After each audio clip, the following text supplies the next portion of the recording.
அனைவருக்கும் வணக்கம். உங்களோட 2 நிமிஷம் பேசிட்டு போலான்னு வந்தேன். இந்த உலகத்துல 3 வகையான குடிகாரங்க இருக்கிறாங்க. அதுல 1வது குடிகாரன் நிகழ்ச்சிகள் அது இது நடந்தா குடிக்கிறது. பிறந்தநாள் வீடு, கல்யாண வீடு, இல்லாட்டி சாமத்திய வீடு, என்ன சரி ஒரு நிகழ்ச்சிகள்னா குடிக்கிறது. அது ஒரு பிரச்சனை இல்ல. ஒரு கரைச்சல் இல்ல. 2வது வேலைக்குடி. வேலைக்கு போயிட்டு வந்தா அவருக்கு ஒரு பெக்கம் அடிச்சா தான் தூக்கம் வரும் அடுத்த நாள் வேலைக்கு போறதுக்கு.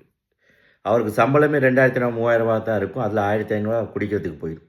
வீட்டில் பிள்ளைகள் பொருளாதாரம் சரியான கஷ்டமாயிடும். ஓரளவு கஷ்டமாயிடும். இவர் 2வது வேலைக்கு போயிட்டு வந்து குடிக்கிறார். 3வது வேலைக்கு போகாமல் காலையிலேருந்து குடிக்கிறது பச்சை குடி. அவரை பற்றி சொல்லவே தேவையில்லை. அந்த குடிகாரனுங்களை நானும் நான் இருந்திருக்கேன். அதை மறந்துடாதீங்க. டாக்டர் படித்து சொல்லுவார் புத்தகத்தை. நான் உங்களுக்கு குடித்து சொல்கிறேன். குடிக்கிறதால ஒரு லாபமுமே இல்லை. எல்லாம் மிச்சம் பேர் நினச்சிக்கிட்டு நானே நினச்சிக்கிட்டு இருந்தேன். குடித்தா தான் சந்தோஷம், ஆட்டம் பாட்டம் எல்லாத்தோடையும் அப்படி இருக்கலான்னு. அது ஒன்றுமே அப்படியே இல்லை. குடிக்காமே நிறைய சந்தோஷங்கள் இருக்குது இந்த உலகத்தில். நல்ல நேரம் நான் நேரத்தோடு தெளிஞ்சிட்டேன். இல்லாட்டி எனக்கு 50 வயசுலேயே 52 வயசுலேயே ஊதுபத்தி ஒன்று பற்ற வச்சிருக்க வேண்டி வந்து. ஏன்னா இப்போ குடிக்காமல் சிகரெட் குடிக்காமல் இருக்கிறவனுங்களுக்கே 1008 வியாதி நெஞ்சை பிடிச்சிட்டு அப்படியே உட்காந்துடுறான்.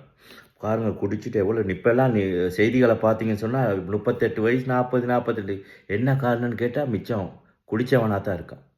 இந்த முறை ஸ்ரீலங்கா போயிட்டு வந்திருக்க நேரம் மிச்சம் வீடுகள் பார்க்குற சரியான கஷ்டம்.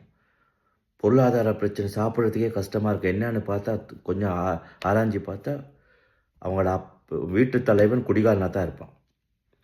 குடிச்சிட்டு வந்து அடுத்த நாள் வேலைக்கு போக உடம்பு கொடுக்காது, மனசும் மந்தமாக இருக்கும். எல்லாம் பார்க்குறதே தெளிவில்லாமல் மங்களாக இருக்கும்.